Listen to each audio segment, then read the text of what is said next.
तो फ्रेंड्स नमस्कार, आपका स्वागत है मेरे यूट्यूब चैनल में। दोस्तों, अगर आप बीएड कर रहे हैं तो आपकी माइक्रो टीचिंग होगी। उसके लिए आपको माइक्रो टीचिंग डायरी तैयार करनी पड़ेगी। तो आइए जानते हैं इस वीडियो में बीएड माइक्रो टीचिंग डायरी के बारे में। दोस्तों, बीएड करने वाले छात्राध्यापक छात्राध्यापिकाओं के लिए अध्यापन कौशल अनिवार्य होते हैं, जैसे पाठ को प्रस्तुत करना, विषय वस्तु के विचार के लिए प्रश्नों का निर्माण करना तथा प्रश्नों में सहसंबंध स्थापित करना, सीखने लायक शब्दों को श्यामपट्ट पर लिखना, प्रस्तुतिकरण में परिवर्तन लाना। दोस्तों, इस माइक्रो टीचिंग में 5 स्टेप होते हैं और हम सभी स्टेप बाय स्टेप आपको इस वीडियो में प्रस्तुत करेंगे। फर्स्ट जो प्रस्तावना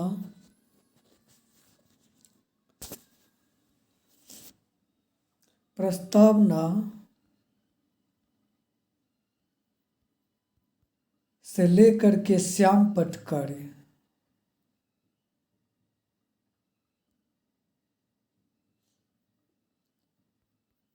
श्यामपट्ट कार्य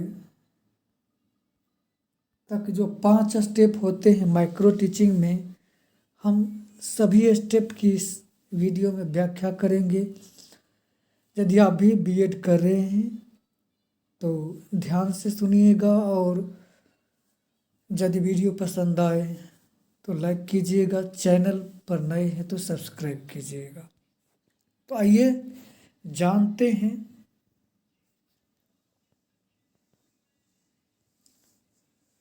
इन कुशलताओं के विकास में प्रारंभिक स्तर पर अभ्यास का आयोजन माइक्रो टीचिंग के रूप में किया जाता है। यह आयोजन परिस्थितियों में होता है। इसमें प्रशिक्षु ही छात्र बनते हैं। जो बीएड कर रहे होते हैं वही छात्र बनते हैं और वही शिक्षक बनते हैं। एक टोली होती है 20 बच्चों का या फिर 10 बच्चों का, तो उसमें से एक पढ़ाते हैं, बाकी उसका अवलोकन करते हैं। जिससे क्या होता है कि टीचिंग कौशलों में जो है छात्राध्यापक हो या अध्यापिका, उसका निखार होता है। वह सीखता है कि कैसे पढ़ाया जाए। अभ्यास के लिए प्रशिक्षु को 2 बार पाठ रचना करनी पड़ती है। एक पाठ का शिक्षण उसे 3 से 7 मिनट तक जो है एक पाठ का जो है शिक्षण करना पड़ता है। उसके बाद अपने साथी तथा प्राध्यापकों से प्रतिपुष्टि फीडबैक एवं दिशा निर्देश मिलते हैं, जिसमें उनकी कमियों को उजागर किया जाता है और फिर उसमें सुधार किया जाता है। फिर पुनः पाठ करना पड़ता है तथा पुनः शिक्षण करना पड़ता है। ऐसा उसके कुशलता में वृद्धि के लिए किया जाता है। अब आइए जानते हैं माइक्रो टीचिंग में जो स्टेप होते हैं।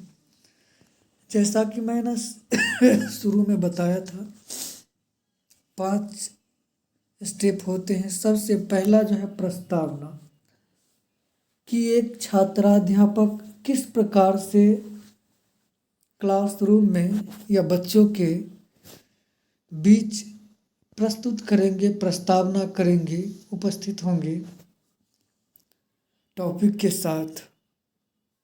इसका विस्तृत व्याख्या हम करेंगे नेक्स्ट। लेकिन आइए सेकेंड स्टेप के बारे में जानते हैं। दूसरा जो है प्रश्न रचना, इसमें है दूसरा स्टेप प्रश्न रचना। तीसरा व्याख्या करना। चौथा उद्दीपन परिवर्तन और 5वां है श्यामपट्ट कार्य। तो ये टोटल जो है 5 स्टेप होते हैं माइक्रो टीचिंग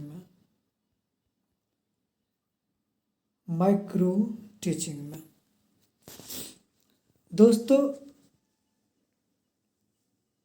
इसमें क्या होता है, शिक्षण विषय प्रथम और शिक्षण विषय द्वितीय होता है, 2 बार पढ़ाना पड़ता है। तो इसमें क्या होता है कि शिक्षण विषय प्रथम में जैसे पाठ योजना बनाना, कक्षा में शिक्षण करना और अपने साथी प्राध्यापकों या छात्राध्यापकों से प्रतिपुष्टि मिलता है, पुनः योजना बनाता है, पुनः पढ़ाता है, यानी कि माइक्रो टीचिंग, कक्षा शिक्षण और पुनः प्रतिपुष्टि। इसी तरह से फिर दूसरा बार जो है विषय शिक्षण करना पड़ता है, 2 बार इसमें माइक्रो टीचिंग में पढ़ाना पड़ता है और उसमें फिर कक्षा शिक्षण जैसे प्रतिपुष्टि साथियों द्वारा या छात्रा अध्यापिकाओं द्वारा, पुनः योजना, फिर पुनः कक्षा शिक्षण और पुनः प्रतिपुष्टि। इस तरह से इसमें कितने होते हैं, 20 छात्र होते हैं। इसमें 10 जो होते हैं प्रशिक्षु अवलोकन कर रहे होते हैं और 10 एक बार में पढ़ा रहे होते हैं। फिर वही 10 जो अवलोकन किए वो पढ़ाएंगे, यानी कि माइक्रो टीचिंग करेंगे, और 10 जो है फिर अवलोकन करेंगे। इस तरह से जो है माइक्रो टीचिंग की प्रक्रिया चलती है। और जब माइक्रो टीचिंग पूर्ण होती है, इसके बाद लेसन प्लान का अभ्यास किया जाता है। अब प्रस्तावना कौशल जो है, इसमें जो क्या होता है कि अवलोकन कर रहे होते हैं, वह इस प्रकार से इन बिंदुओं को देखते हैं अवलोकन करते हुए कि पूरा ज्ञान का उपयोग किया। छात्राध्यापक या छात्रा अध्यापिका जो है प्रस्तावना करने में पूरा ज्ञान का उपयोग किया या नहीं। दूसरा, छात्रों के ज्ञान का उपयोग, छात्र इस कौशल में ज्ञान का उपयोग किया या नहीं। तारतम्यता, जो प्रश्न यानी कि प्रस्तावना प्रस्तुत किया उसमें तारतम्यता, वाणी में, हाव भाव में, इसके बाद है अभिनय में था या नहीं। मूल पाठ की अग्रसरता।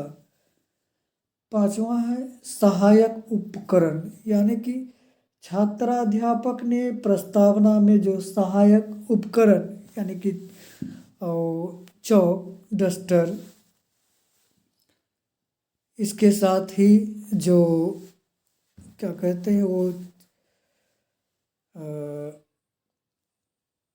चौक, डस्टर और जो कोई बेन आर्ट बना करके उसका उपयोग किया कि नहीं। इसके बाद है उपयुक्त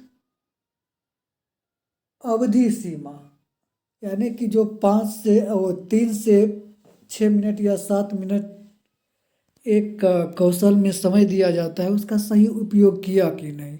या ऐसा तो नहीं कि 7 मिनट से ज़्यादा या फिर 1 मिनट में उसका ख़त्म हो गया, 2 मिनट में ख़त्म हो गया, समय का मेंटेनेंस। इसके बाद तकनीकी की उपयोगिता या विधा, उन्होंने तकनीक सही प्रयोग किया या नहीं। 8वां है तात्कालिक घटनाओं से संबद्धता व रुचिपूर्ण। प्रश्नकरण कौशल, दूसरा जो है प्रश्नकरण कौशल, इसमें है व्याकरणिक शुद्धता। इसके बाद है प्रश्नकरण से संबद्धता, एक दूसरे का जो है संबंध है कि नहीं प्रश्न में। स्तर अनुरूप भाषा, भाषाओं का जो है प्रयोग, जैसे आप 6 वर्ष के बच्चे और 6ठी क्लास के बच्चे को पढ़ा रहे हैं तो 6ठे क्लास का जो है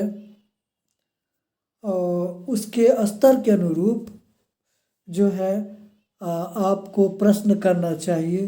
ऐसा नहीं कि 6 क्लास के जो है विद्यार्थी है तो उनको आप 10th क्लास का जो है प्रश्न करेंगे और उसके अनुरूप प्रश्न करेंगे। इसके बाद है संलिप्तता। अपने प्रश्न में जो है कितनी थी आपकी। इसके बाद पुनरावृत्ति, ये 5वां और ये 6ठा। पूरी कक्षा को संबोधन व वितरण। जैसे आप प्रश्न कर रहे होते हैं तो ऐसा नहीं कि आप पीछे से प्रश्न कर लिए बीच में या आगे छोड़ दीजिए, या आगे के बच्चों से प्रश्न कर लिए या संबोधन कर लिए और पीछे आपने ध्यान नहीं दिया, तो ये सब देखना पड़ता है। नेक्स्ट, उचित गति एवं घेराव।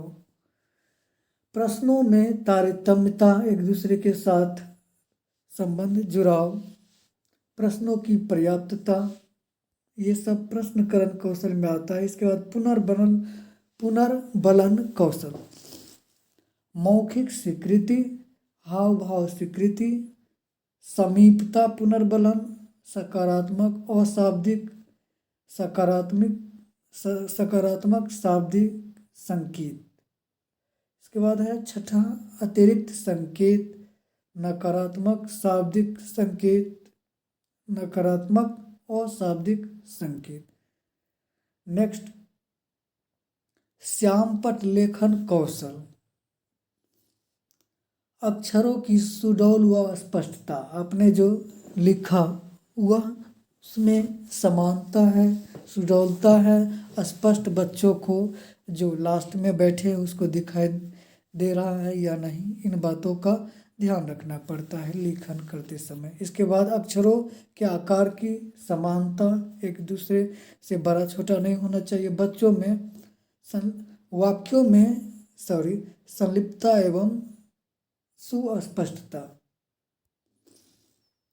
व्याकरणिक शुद्धता, विषय वस्तु की क्रमबद्धता, मुख्य बिंदुओं एवं शब्दों का रेखांकन।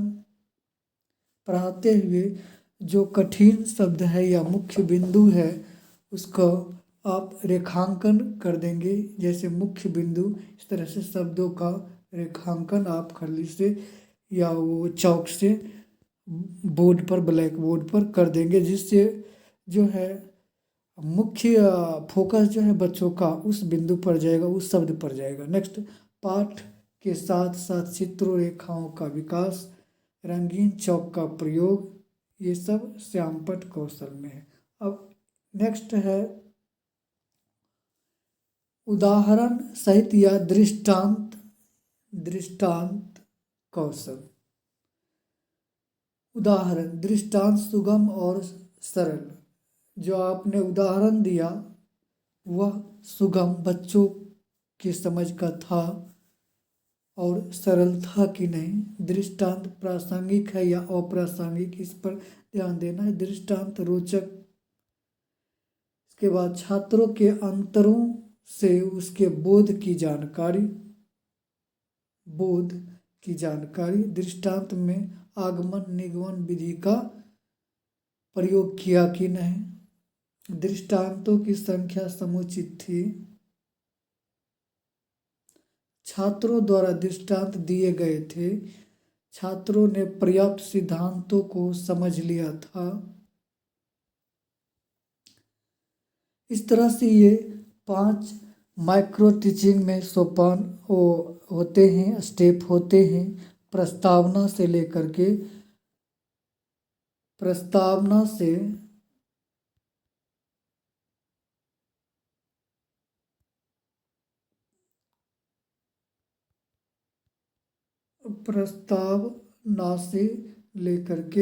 श्यामपट्ट कौशल। इस तरह से ये 5 स्टेप इस वीडियो में दोस्तों हमने स्पष्ट किए। दोस्तों, यदि आप मेरे चैनल पर नए हैं तो इस वीडियो को लाइक एवं सब्सक्राइब कीजिएगा, जिससे मुझे इसी से रिलेटेड BEd या शिक्षा शास्त्र से रिलेटेड वीडियो बनाने में मुझे प्रेरणा एवं आपका सहयोग मिलेगा। के साथ ही दोस्तों धन्यवाद वॉचिंग के लिए।